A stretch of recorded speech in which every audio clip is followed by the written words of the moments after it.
यशोवर्धन झा आजाद, आपसे शुरू करना चाहूंगा। 2 हफ्ते पहले एक इनपुट था कि भारत की सीमा में दाखिल हो गए हैं आतंकी। सुरक्षा एजेंसियों को भनक क्यों नहीं लगी? इनपुट यह भी आ रहा था दक्षिण कश्मीर, खास पहलगाम, बैसरन ये इलाका, और यहीं पहलगाम से अमरनाथ यात्रा भी शुरू होगी, यहां पर गैर कश्मीरियों को निशाना बनाया जाएगा। हम हाथ पर हाथ धरे क्यों बैठे थे?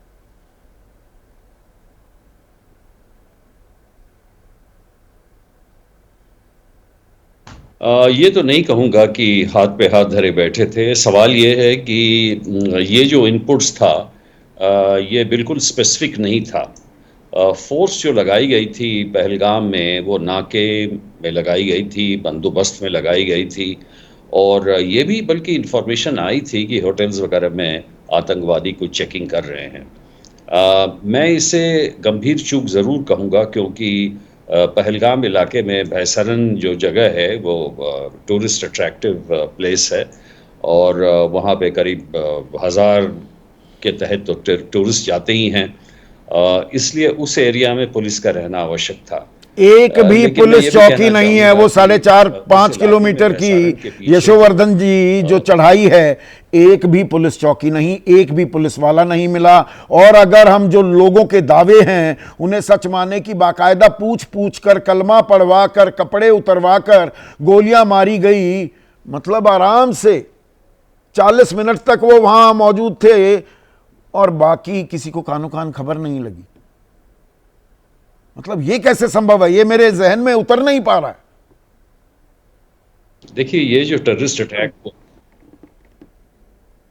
हाँ नहीं सही कह रहा हूँ, मैं ये बात कह रहा हूँ आपको कि पहली बात तो ये है कि ये जो टेररिस्ट अटैक हुआ है पहली बार टूरिस्ट के ऊपर हुआ है। इसके पहले कभी भी जो लोकल टूरिस्ट थे वो लोकल टेररिस्ट थे, वो जो पर्यटन को ये नहीं पहुंचाना चाहते थे और कभी भी पर्यटकों को नहीं मारते थे।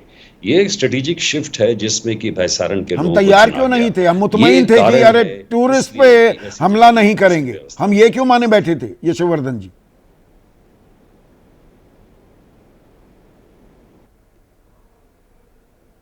क्योंकि ये संभव नहीं है कि हम हर जगह पुलिस को लगा सकें, बिल्कुल संभव नहीं है। पीर पंजाल के रेंज में आप ये आर्मी जनरल से भी पूछ लीजिए, अगर आप 50,000 ट्रूप्स भी और भेज देंगे तो आप वो अंदर जाने के रास्ते और बाहर जाने के रास्ते को कमांड नहीं कर सकते हैं। इसलिए जो डिप्लॉयमेंट होता है वो थ्रेट परसेप्शन और स्ट्रेटेजिक इसके लोकेशन के आधार पे किया जा सकता है।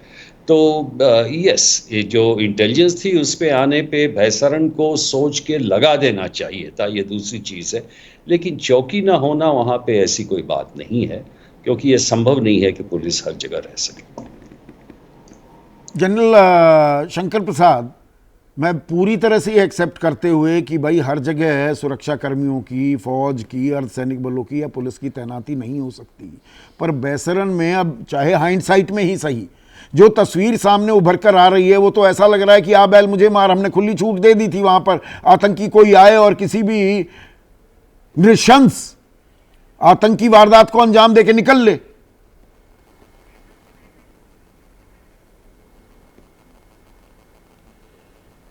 जी, आपका सवाल बिल्कुल साफ है और आपका जो गुस्सा है वो भी बिल्कुल करेक्ट है। अगर हम लोग तो रिटायर हैं, हम लोगों के पास तो इन्फॉर्मेशन सिर्फ प्रेस से आती है, न्यूज़पेपर से आती है।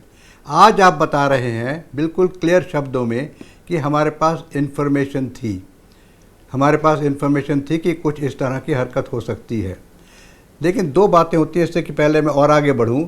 एक चीज़ होती है इन्फॉर्मेशन, एक चीज़ होती है इन्फॉर्मेशन को converted into timely actionable intelligence. उसके लिए कई एक उसके एनालिसिस होते हैं, उसका एक प्रोसीजर होता है, एक सिस्टम होता है। तो इन्फॉर्मेशन आई होगी लेकिन उसको इंटेलिजेंस में कन्वर्ट नहीं कर पाए, इस वजह से ये हादसा हुआ। बहरहाल ये तो एक इसकी एकेडमिक इशू रह गई। एक चीज़ जो ग्राउंड सिचुएशन है उस पर मैं कुछ दो चार बातें कहना चाहता हूँ। कश्मीर के अंदर इलाके बिल्कुल क्लियरली डिमार्केटेड हैं। ये इलाके में आर्मी रहेगी, वहाँ armed forces special power act भी उनको लागू है। इस जगह इंटरनेशनल बॉर्डर पर रहेगी, इस जगह बीएसएफ रहेगी, इस जगह सीआरपीएफ रहेगी, इस जगह आरआर राष्ट्रीय राइफल रहेंगी। और जो जगह जिस तरह से श्रीनगर के अंदर मेन स्ट्रीट्स हैं, जो इस तरह से टूरिस्ट स्पॉट्स हैं, वहाँ पे नॉर्मल JNK की पुलिस रहेगी, जैसे दिल्ली पुलिस है वैसे JNK की पुलिस है। तो पुलिस का कार्य होता है कि नॉर्मल लॉ एंड ऑर्डर को मेंटेन करना, पीस एंड ट्रैंक्विलिटी को इस्टेब्लिश करके रखना। जिस तरह दिल्ली में आप देखते हैं, अगर कहीं छोटी सी भी वारदात होती है, कहीं भी कुछ होता है, तो दिल्ली पुलिस वहाँ जाके उस पर या तो निगरानी रखती है या उसके ऊपर कोई पेट्रोलिंग वगैरह करती है। तो ये इलाका जिस तरह से पुलिस के कंट्रोल में था, तो पुलिस की किसी प्रकार की बीट ज़रूर होनी चाहिए थी। है कि नहीं है इस पर तो मैं टिप्पणी नहीं कर सकता, लेकिन ये बात तो मानने की है और आपसे मैं सहमत हूँ कि ये जगह एक बड़ी इम्पॉर्टेंट टूरिस्ट स्पॉट है।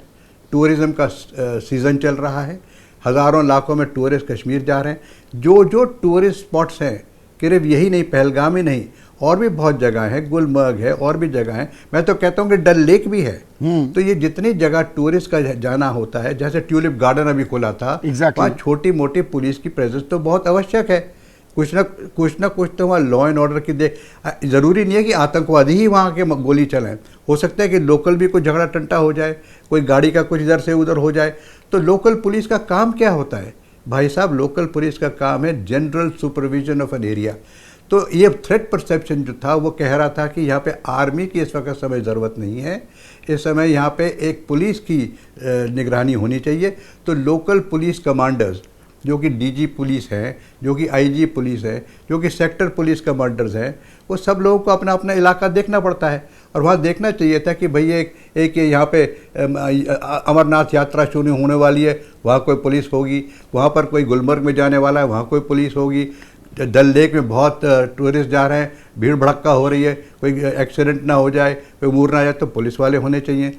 तो इसमें तो मैं समझता हूँ, सिटिंग इन दिल्ली यही कह सकता हूँ कि जो खबरें हम पढ़ रहे हैं, जो खबरें हमारे को दी जा रही हैं आजकल, उनको सही मानते हुए मैं ये कहने को तैयार हूँ कि वहाँ पुलिस होनी ज़रूरी थी। इसमें जनरल साहब विद योर परमिशन मैं ये यशवर्धन झा आज़ाद से भी सवाल पूछना चाहूँगा, because he is been a policeman. Yashvardhan Jha Azad, क्या एक समन्वय की कमी भी साफ दिखाई दी? अब ये बहुत से लोग यहाँ दिल्ली में बैठे हुए वो कर रहे हैं कि अरे प्रेसिडेंट रूल ही बहुत अच्छा था।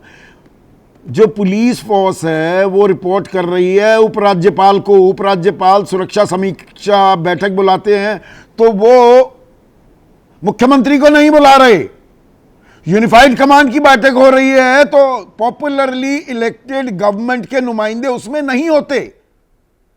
ये समन्वय की कमी भी अब हमें दिख रही है क्या? ये हमें भारी पड़ गई?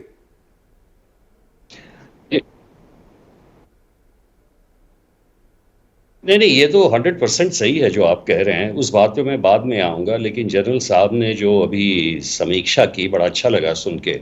उन्होंने पुलिस के बारे में काफ़ी चीज़ें बताई और जनरली तो ये सही है जो उन्होंने बताया।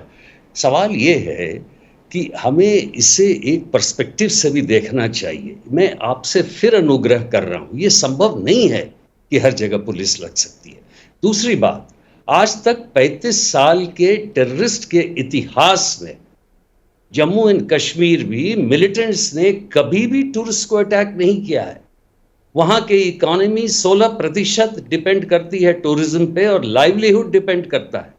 पूरे पहलगाम में स्ट्राइक हुआ इसके बाद, इसलिए पुलिस ने जो लगाया अपना चौकी या नाका जो लगाया वो उन इलाकों में लगाया जो कि ग्राउंड एरियाज थे। सरकार को भी भरोसे में विश्वास में लेना चाहिए था क्या? मेरा सवाल लिमिटेड था यशवर्धन जी, मेरा सवाल बड़ा लिमिटेड था।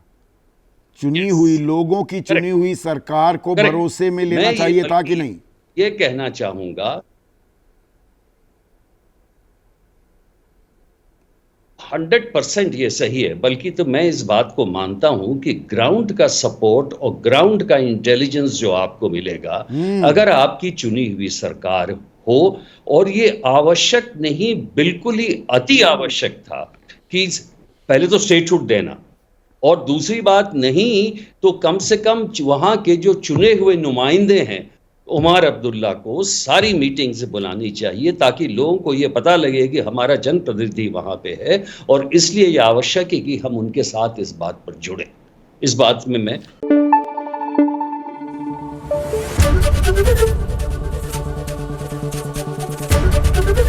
ABP न्यूज़ आपको रखे आगे।